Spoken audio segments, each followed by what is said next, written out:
GoXLR is dead. The GoXLR is not dead. Nobody really seems to know, apparently. But what I can tell you is the team that develops the GoXLR is making some plays. They're trying to bring it back, and they've made some interesting adjustments to this legacy device that's nearly 6 years old now. And now that they've pushed out a handful of significant updates to this device, I've had a bunch of you in my chat ask me to take a second look at it. So I pulled it out, dusted it off, I spent a day with it, and we're gonna take a look and see how it stacks up compared to the current devices. Is this worth using? Is this worth buying in 2025? Let's talk about it. Hey, while I'm setting up the GoXLR here, let me thank the sponsor of this video and tell you about Owned.pro, an easy way to get started live streaming. Owned.pro is a place where you can get access to over 10,000 stream design elements like alerts, overlays, widgets, so that you can completely customize your own style. You can even then take those elements and do things like customize the color of them to fit to your brand. Setup is super fast and easy, where you can create a complete stream package in seconds with things like alerts and labels placed automatically. Upload your own assets, access their massive widget library, create elements from scratch. Own.pro is an easy and fast way to get started streaming from scratch. Check it out and sign up at the link in the description down below. The GoXLR team has made two major plays over the last couple months, trying to show the world some good faith that they actually still care about their product and it's still worth using. The first one of those plays was they hired the main independent dev that was working on open source software and solutions for the device. He's now officially on the team, and I actually met him and two other guys at TwitchCon, which again reminded me that I needed to check this thing out. And the other thing they did is they released a massive update, adding in a feature that I've complained that this thing hasn't had for years, and it's one of the main reasons I haven't even considered it a modern device. And that is submixes. Let's start with the pro. Let's start with a good thing, and we're gonna start with that. We're gonna start with the submixes. Let me show you. Here we have our mixer, all our different inputs that we can mix separately in the GoXLR app. And if I click submixes, you can see it expands out to show two different faders for every single input. Now what a submix does is it gives you two different mixes. So one that you hear and one that your audience hears. That way, if you wanna hear the game louder than your audience, you can turn it up for you and turn it down for them, and then link them back together. So when you adjust it, they both move. This isn't anything new. This was first introduced to gamers back with the Elgato Wavelink in 2020, but I'm glad they have it, and they did a really good job. One of the things that I like that they did is if I turn system all the way up to 100% here, I unlink them, I bring the second mix down to 50% and link them back together. So when I move system, you can see it moves them both. You notice that they don't move at the exact same pace. It's because the offset of the two different mixes are actually done as a ratio.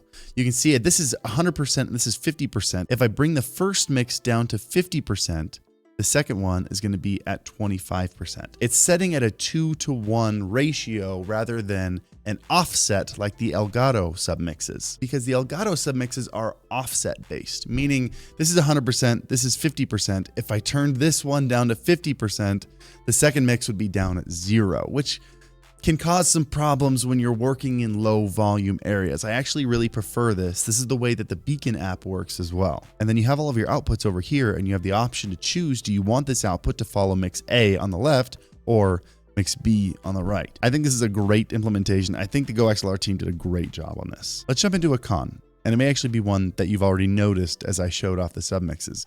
Did you notice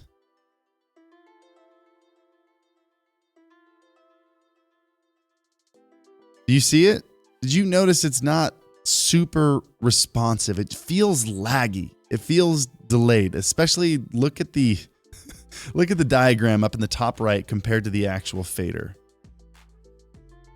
Look, that one took a whole time to change. I don't know exactly why it does this. I wanted to make sure it wasn't just the laptop, and I installed it on two separate PCs. It did the same thing on both of them. So maybe it's that the processor on this thing is getting old. Maybe the app's just getting old and needs to be updated, and they don't have quite the manpower to get that done. It's definitely not a deal breaker, because I put in some headphones and I tested, and there's not actually a delay in the volume being changed. When I cranked this thing down and back up, the volume adjusted instantaneously in my headphones. So as long as you're not looking at the app, it's not something you notice, but it does make it feel a little bit old and outdated compared to the newer, fancier devices. Back to the pros. A place where the GoXLR shines is the I/O on the back of this device. Not only does it have the mic jack, the headphone jack, and the USB that all of the XLR devices have, but it also has a line in and a line out jack for connecting to either a second PC or second devices, like maybe a console. And it has an optical jack that they call console over here that you could, at the time of the release, plug into a lot of different consoles. Not a lot of consoles have that jack nowadays, so it might seem useless, but I actually used this back in the day to connect to my guitar rig using just a simple adapter. And you can do that with a lot of things. You can get anything to optical adapter and plug in just another input into this thing, which is really great, and nothing else really does that now. If you're a streamer that has a handful of devices and you just want some extra connectivity, this thing is great. Let's talk about another bad. This being a nearly 6-year-old device has very outdated mic plugins. Let me show you what I mean. We got a noise gate, we got an equalizer, we got a compressor over here, and the full-size one also has a de-esser. But if you open it up, you got an equalizer that looks like this. And if you were to compare this with Elgato's EQ or Beacon's EQ, you can see it's just not the same experience. It's harder to get a solid idea of what you're actually adjusting. You can't fine tune. I mean, you can by clicking fine tune and then dragging these sliders. But I mean, I studied sound engineering in college and I would struggle with that a little bit. At least it wouldn't be fun to use. So the average streamer, they're not going to mess with that. You also don't get any visual feedback of exactly what the frequency response of your voice is, so you know how to make adjustments. When you're messing with the compressor, you have no idea how much it's actually compressing your voice, except for just by listening to it and trying to hear the fine-tuned differences. Now, fortunately, they've done a pretty good job of making the simple versions, which you can collapse down to, do a good job of controlling only the things that need to be controlled. So realistically, you shouldn't have to open up to this. You should just be able to drag this one slider and it'll do the job. So again, because it's a set and forget thing, it might be a difficult thing to do up front, but once you get it right, you can just never touch it again and be fine. So not a huge deal breaker. Let's go back to another pro, probably the biggest one that people care about, faders. Oh, I miss faders. I really do. There's nothing more satisfying than using a fader. Dials they're more desk space friendly, but they're not the same, and we all know it. And the only other way to really get a fader experience nowadays is either going with the Rodecaster Pro or the Rodecaster Duo. And the cheaper of the two is $500. So being able to get faders for this price, it's the only one that does it. If you want it, this is what you get. Let's talk about a bad thing. It's the main reason I finally pulled the GoXLR off my desk and replaced it with something new. It's just huge. It was literally impeding into my mouse space, and sometimes in the middle of a fight, I would hit it with my finger. All three of my favorite devices that I shared in a recent video, I'll link to it in the whichever corner. I think it's this one. They're all about a quarter of the size of this on your desk. I get that it's a trade-off for the faders, but sometimes it's a deal breaker. Another good thing, the GoXLR Mini right now is going for $169. I don't know if that's a limited time thing or if that's just its permanent price, at least the black one. But I remember this being $250 when it first launched and then going down to $230 until recently. And then I saw a comment on one of my videos sharing that this thing is cheaper than any of the three devices that I mentioned. And I went and looked it up, and it is. It's $10 cheaper than the Roland Bridgecast 1, which was my favorite value device. So at the end of the day, if none of the other bad things I've mentioned are deal breakers for you, and you're just looking for a multi-channel mixer device for your live streams that works well and has voice effects, I mean, this is the cheapest one you can find. It does a great job. The last bad thing I want to mention is it's gonna sound kind of like a buzzkill, because GoXLR is putting out these announcements saying, hey, look, we added submixes, and they just dropped a beta showing that they can do a VOD track now, a separate track for you to pull music out of your Twitch VODs. But those are features we've had for years with other devices.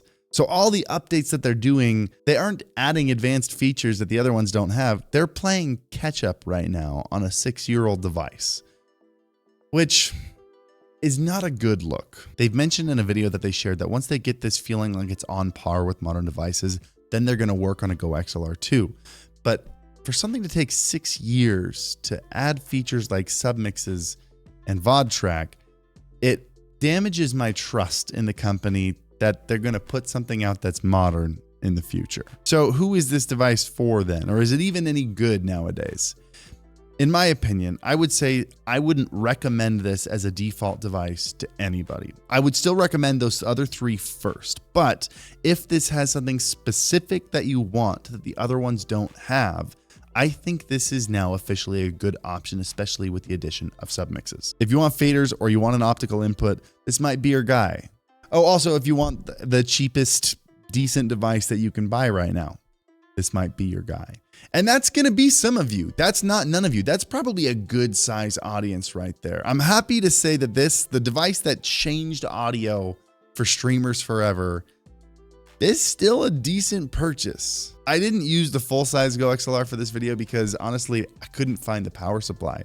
This one's bus powered. You just need USB, but the big one needed a power brick. I have no idea where that went. I'm never going to find it. If I do, I'll pull it out and we'll have some fun with it. But in the meantime, I hope this helped. I hope this was informative. And as always, happy streaming.